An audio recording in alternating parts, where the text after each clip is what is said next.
Hello my dear boys and girls, welcome to Vedantu. So imagine இப்படி ஒரு scenario. நம்ம 3 friends சேர்ந்து ஒரு பிசினஸ் ஆரம்பிக்கிறோம். அந்த நேரத்துல நம்ம பிசினஸ்க்கு புதுசா இன்னொருத்தர் வரணும் அப்படின்னு சொல்லி ஆசைப்படுறாரு. அண்ட் லிட்டரலி உங்களோட இன்னொரு ஃப்ரெண்ட் வந்து வெளியில போகணும் அப்படின்னு சொல்லி ஆசைப்படுறாங்க. ஸோ எனிஹவ் இந்த பிசினஸ் வந்து திரும்ப 3 பேரா தான் இருக்க போகுதுப்பா. ஃபைன். இந்த நேரத்துல நம்ம படிக்க போற கான்செப்ட்ஸ் தான் நம்ம வந்து goodwill, admission and also retirement of partnership அப்படின்னு சொல்லி சொல்றோம். சரிங்களா?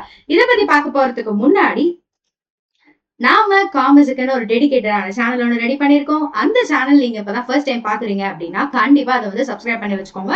பிகாஸ் இந்த மாதிரி ஒரு வேலிடான கண்டென்ட் உங்களுக்கு எக்ஸாம் டைம்ல தேவையான எல்லா important questions and study plans, எப்படி 100 மார்க் எடுக்கலாம், அண்ட் நான் வந்து ஆவரேஜ் ஸ்டூடெண்ட் எப்படி வந்து என்னால 80+ எடுக்க முடியும், அண்ட் உங்களுக்கு தேவையான அந்த டைம்ல ஒரு ஃபார்முலா ஷீட்ஸ், அண்ட் கண்டிப்பா நம்ம வந்து சேர்ந்து படிக்க போற மேரத்தான் செஷன்ஸ், இது எல்லாமே உங்களுக்காக வந்துட்டே தான் இருக்க போகுதுப்பா.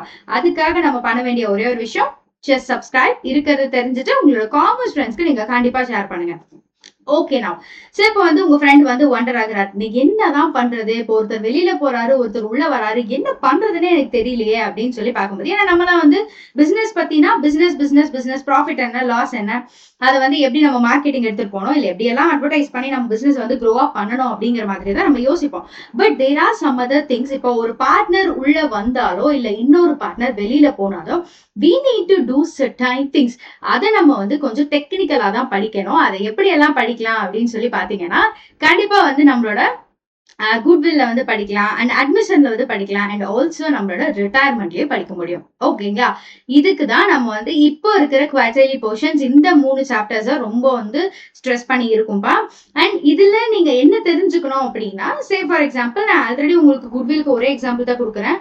ஸோ அதனால நம்ம வந்து கொஞ்சம் புதுசா விஷயங்கள் படிப்போம். இன்னைக்கு வந்து ஐ brought you the tea. Okay, எல்லாருக்கும் டீ தெரியும், கரெக்டா? எல்லாருக்கும் டீ தெரியும். அதுல வந்து ரொம்ப ஃபேமஸான பிராண்ட்ஸ் நான் வந்து இங்க கொடுத்துருக்கேன். ஆக்சுவலா ஒரு பிராண்ட் வந்து நம்ம ஊர்ல ரொம்ப ஃபேமஸ், இன்னொரு பிராண்ட் வந்துட்டு இது ஒரு டஸ்ட் டீ அப்படிங்கிறது வந்து ஆல் ஓவர் இந்தியால வந்து இது ஒரு ஃபேமஸான பிராண்ட் தான். ஓகே, ஸோ இப்போ இந்த பிராண்ட் டீல வந்து பாத்தீங்க அப்படின்னா, நாம ஒரு கடைக்கு போகும்போது உங்க கடையில வந்து எனக்கு 10 ரூபாய்க்கு ஒரு டீ பேக்கெட் வேணும் அப்படின்னு நீங்க போய் கேட்கும்போது எல்லாரும் என்ன சொல்லுவாங்க, இந்த வாக் பேக்கரி அப்படிங்கிற ஒரு பேக்கெட் எடுத்துட்டு வந்து கொடுக்குறாங்க அப்படின்னா அதை நீங்க வாங்கிட்டு போனா கண்டிப்பா அம்மா அப்பாட்ட திட்டு தான் வாங்குவீங்க. ஏன் அப்படின்னா ஒரு அன்னவுன் பிராண்டான டீ. அதை வந்து ஒரு பெரிய பிராண்ட் இல்லைன்னு நான் சொல்ல மாட்டேன், அது ஒரு அன்னவுன் பிராண்ட் அப்படின்னு சொல்லி சொல்றேன். சரியா? இதே நம்ம வந்து என்ன பண்ணுவோம், 3 ரோசஸ் டீ வந்து ஒரு 4 ரூபாய் ஜாஸ்தியா இருந்தாலும் அது வந்து ப்ரிஃபர் பண்ணுவோம். ஏன் ப்ரிஃபர் பண்ணுவோம் அப்படின்னா, பிகாஸ் அது நம்மளுக்கு ஒரு நோன் பிராண்ட், அண்ட் அந்த பிராண்ட்ல டீ குடிக்கிறேன் நானு, பல வருஷமா அந்த டீ நல்லா இருக்கு. சோ இதுக்கு பதிலா நான் ஒரு 5 rupees எக்ஸ்ட்ரா கொடுத்து கூட அந்த டீயை வந்து நான் வாங்க ரெடியா இருக்கேன் அப்படின்னு நீங்க சொல்றீங்க இல்லையா? அந்த நார்மல் ப்ராடக்ட்டை விட 5 rupees எக்ஸ்ட்ரா கொடுத்து ஒரு ப்ராடக்ட்டை வாங்குறதுக்கு எப்போ நீங்க ரெடி ஆகுறீங்களோ அந்த எக்ஸ்ட்ரா வேல்யூவை தான் நம்ம வந்து குட்வில் அப்படின்னு சொல்லி சொல்றோம். ஓகே, எஸ், எல்லாருக்கும் இது தெரியும்னு நினைக்கிறேன். குட்வில் அப்படிங்கிறது வந்து ஒரு பிசினஸ் அதோட ரெப்யூட்டேஷன் காரணமா கிடைக்கிற அந்த எக்ஸ்ட்ரா வேல்யூவை தான் நம்ம வந்து குட்வில் அப்படின்னு சொல்லி சொல்றோம். அண்ட் இன் அக்கௌண்டிங் டேர்ம் நம்ம வந்து பழைய கான்செப்டுக்கு போகலாம். உங்க ஃப்ரெண்டு வந்து விட்டு போறாரு இல்லையா, அந்த கான்செப்டுக்கு போலாம். இப்போ ஒரு ஃப்ரெண்டு வெளியில போறாரு, இன்னொரு ஃப்ரெண்டு வந்து உள்ள வராரு. சோ நம்ம பிசினஸ்ல ஒரே உள்ளே வெளியேவா இருக்கு. அப்ப அந்த உள்ள வர பார்ட்னருக்கு நீங்க என்ன பண்ணணும், அவரு ஒரு குட்வில் எடுத்துட்டு வராரு அப்படிங்கிறப்ப அந்த குட்வில்ல நம்மளோட பிசினஸ்ல வந்து நம்ம ஜாயின் பண்ணிக்கணும்.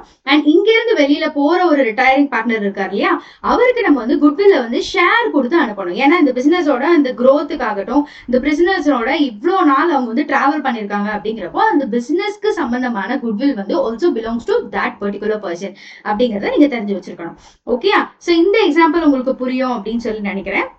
அண்ட் ஃபர்தரா நம்ம பண்ண வேண்டியது வந்து அட்மிஷன் அண்ட் ரிட்டையர்மெண்ட். இது ரெண்டுலயுமே நம்மளுக்கு வந்து ஒரே மாதிரி தான்ப்பா கான்செப்ட்ஸ் இருக்கும். நீங்க வந்து ரொம்ப கன்ஃபியூஸ் பண்ணிக்க வேண்டாம். அட்மிஷன்லயுமே இந்த விஷயம் எல்லாமே பண்ணுவோம், அண்ட் ரிட்டையர்மெண்ட்லயுமே அகெயின் இந்த விஷயம் எல்லாமே பண்ணுவோம். இங்க நம்மளுக்கு வந்து ஹானஸ்ட்லி மாறுறது 2 விஷயம் என்ன அப்படின்னு சொல்லி பாத்தீங்கன்னா, நான் வந்து இந்த சாக்ரிஃபைசிங் ரேஷியோ, கெய்னிங் ரேஷியோ அப்படின்னு சொல்லி 2 விஷயம் இருக்கும்.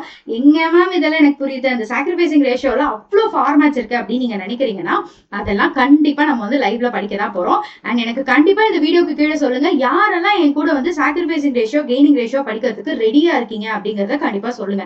ஏன்னா நீங்க எத்தனை பேர் வந்து இதை கேட்குறீங்களோ அத்தனை நம்ம வந்து high probabilities are there to study with me. Okay. So ஒரு ப்ராஃபிட், லாஸ், ரிசர்வ்ஸ் இதெல்லாம் எது இருந்தாலும் வரப்போற பார்ட்னருக்கு நம்ம வந்து குடுத்துதான் ஆகணும். இந்த மாதிரி ஒரு பார்ட்னர் உங்க பிசினஸ்க்கு வராரு அப்படின்னு நினைச்சுக்கோங்க. இவருக்கு நம்ம வரப்போற அந்த ஆல்ரெடி நடத்திட்டு இருக்க பிசினஸ்ல வந்து ஒரு ப்ராஃபிட் இருக்கு அப்படின்னா அதையும் நம்ம இவருக்கு ஷேர் பண்ணணும். ஒரு லாஸ் இருக்கு அப்படின்னா அதையும் நம்மளுக்கு வந்து ஷேர் பண்ணணும்.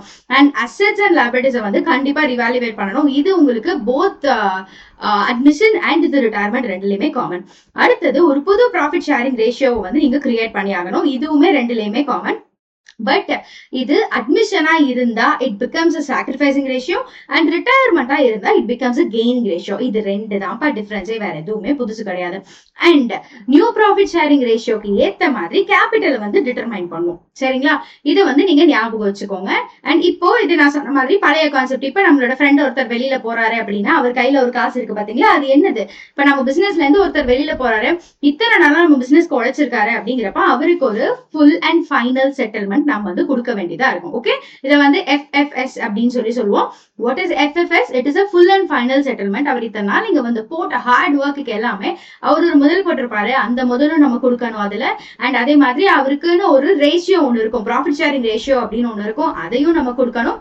அண்ட் அதை தாண்டி குட்வில் ஷேர் ஏதாவது இருந்தது அப்படின்னா அதையும் நம்ம அவருக்கு கொடுத்துதான் அனுப்பணும். ஸோ இந்த ரிட்டையர்மெண்ட்டுக்குன்னு ஒரு சில டெக்னிக்கல் ப்ரொசீஜர்ஸ் இருக்கு. இது எல்லாமே நம்ம புக்ல ஆல்ரெடி இருக்கிறது தான், நான் எதுவுமே புதுசா சொல்லல.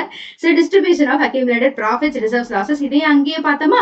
S, I hope you remember guys. அடுத்தது revaluation. Yes, the same point, அதே point, determination of new profit sharing ratio and இங்க நான் சொன்ன ஒரே ஒரு வார்த்தை கெய்னிங் ரேஷியோ அப்படிங்கறத மட்டும் நீங்க ஞாபகம் வச்சுக்கோங்க. அண்ட் அட்ஜஸ்ட்மெண்ட் ஆஃப் குட்வில் அப்படிங்கறதும் நம்ம ஆல்ரெடி அங்கவும் பண்றதுதான். And last thing, adjustment of current year's profit or loss up to sorry அதை நான் மறைச்சிட்டேன். பட் என்ன இருக்கும் அப்படின்னா up to the date of retirement அப்படிங்கிறது இருக்கும். ஓகேயா? எஸ், இவ்வளவுதான் நம்ம அதுலயுமே பண்ண போறோம். இந்த சாப்டர்ஸ் தான் நம்ம வந்து குவார்டர்லிக்கு படிக்க போறோம். சோ நீங்க என்ன பண்றீங்கன்னா ஸ்கூல்ல சொல்லி தரும் போதே ஒரு இல்லஸ்ட்ரேஷன்ஸ் அண்ட் ஒரு எக்ஸசைசஸ் நல்லா படிச்சுக்கோங்க. டெய்லி நம்மளோட லைவ் கிளாஸஸ் இனிமே இருக்க போகுதுப்பா. நாம வந்து ஒன்னா உட்காந்து எல்லா எக்ஸசைஸ் ப்ராப்ளம்ஸும் கண்டிப்பா லைவ்ல ஒர்க் பண்ணலாம். அண்ட் இந்த மாதிரி உங்களுக்கு லைவ் வீடியோஸ் வேணும் அப்படிங்கறதே நீங்க கண்டிப்பா என்கிட்ட சொன்னாதான் எனக்கு தெரியும். ஸ்டார்டிங் ஃப்ரம் 11th ஸ்டார்ட் பண்ணிட்டீங்க நிறைய பேர் கேட்டிருந்தீங்க. பட் 12th நம்ம வந்து ஸ்டார்ட் பண்ணதான் போறோம். Slow and steady and wins the race அப்படின்னு நீங்க கேள்விப்பட்டிருப்பீங்க. பொறுமையா படிங்க, நமக்கு குவார்டர்லி எக்ஸாம்ல கண்டிப்பா ஃபுல் மார்க்ஸ் வந்து எடுத்துக்கலாம். சரியா? அண்ட் உங்களோட வீடியோ நீட் எந்த மாதிரி இருக்கு அப்படிங்கறத கண்டிப்பா இந்த வீடியோக்கு கீழே எனக்கு கமெண்ட் பண்ணுங்க.